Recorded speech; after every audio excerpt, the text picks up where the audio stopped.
For all the older women, experience is much greater than young neurons. Just take that home.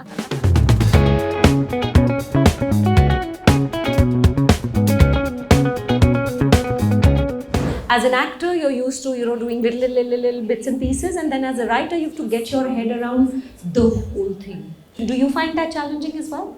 I find, so today I was on a set and I was working and I was at an ad, and I think working as an actor is very difficult. You keep waiting in between these shots doing nothing, and then you have to do things like, you're drinking something, you have to pretend it's so lovely. I find that tough. I'd rather write about it.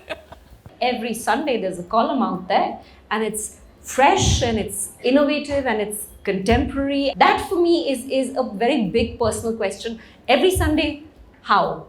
When do you start? How do you plan it? Well, now it's 2 Sundays a month. I've slowed down a little bit for quite a while. I start thinking about it on the weekend. I have some ideas, I have notes. I make a skeleton and then I start filling it in. But I've also been doing this for 10 years, so it has become a process. The famous writer's block. What blocks do you throw at writer's block? I think having a deadline is the greatest wrecking ball. Because if Friday afternoon is my deadline, I have no excuses, so I have to deliver, and that pressure helps. The only time I've really faced writer's block was during the pandemic. Because my nature is I'm like a squirrel. I go into the world and I gather all of these anecdotes. They're like my nuts, and then I take them back into my little hole and I, look at them and examine them and dissect them. I'm always listening to what other people are saying. I'll take notes in the bathroom in a party. So when there were no parties and there was nowhere to go and there weren't all these voices around me, I had nothing to take back. And that is the first time that I really did have writer's block. You're already super successful at writing and connecting with people through your writing. Now, why did you feel the need to educate yourself at this point? I think you have to continue working at your craft. I also feel that everything that I grew up with now is obsolete. And how am I going to get fresh ideas into my head? How am I going to learn new ways? How am I going to tell stories that are fresh if I do not reinvent myself and the ways I tell stories? What was it like being a student? What were the teachers like? How was the classroom? It wasn't weird. But I felt the same anxiety that I had when I first moved to boarding school. My 2 questions were, who will walk in the corridors of the university with me and who will I sit with for lunch? And I kept looking at people anxiously. So the first day I ate an orange at my desk. I didn't even leave the classroom because I didn't know what I was doing.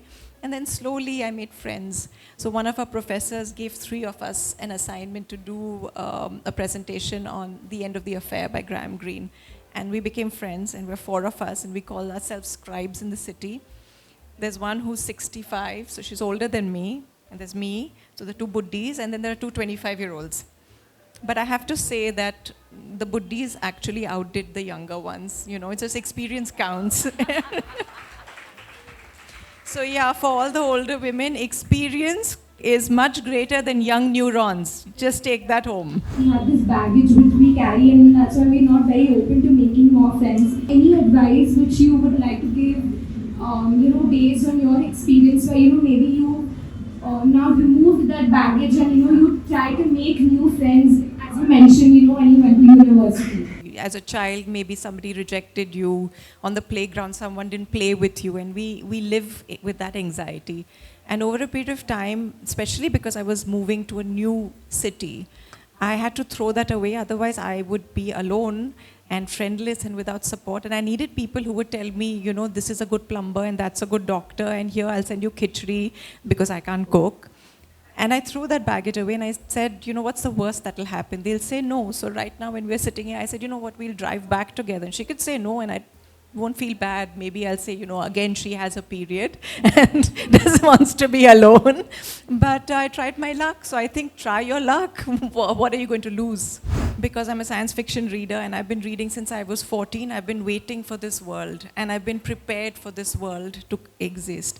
And whatever I ever read said that humanity was going to be left isolated. It was either going to be a virus, it was going to be a nuclear war, it was going to be AI destroying us. And AI, like any other tool in the world, is dangerous and it's also beneficial. It's like a knife. I can use it to cut open and save your life, and I can use it to stab you and kill you. So it's how we use AI. I think my basic arguments were with my editor, who thought that none of these stories could achieve the complexity that they needed to. And that was our issue. And I would just keep telling her, have faith in me, have faith in me, and I'll do it eventually. And I did. I thought that Nearly Departed was the most complex of those stories and the most difficult to pull off because it moves back and forth in time. There are so many threads to it. You know, she has Parkinson's, he's got Alzheimer's, but you still have to make it fun for people in some strange way. And how do you do that? It's a story about loss and mortality. So those were the challenges, but I was determined that I would make a story that would be about very, very serious topics, but it would still have a little bit of lightness in it.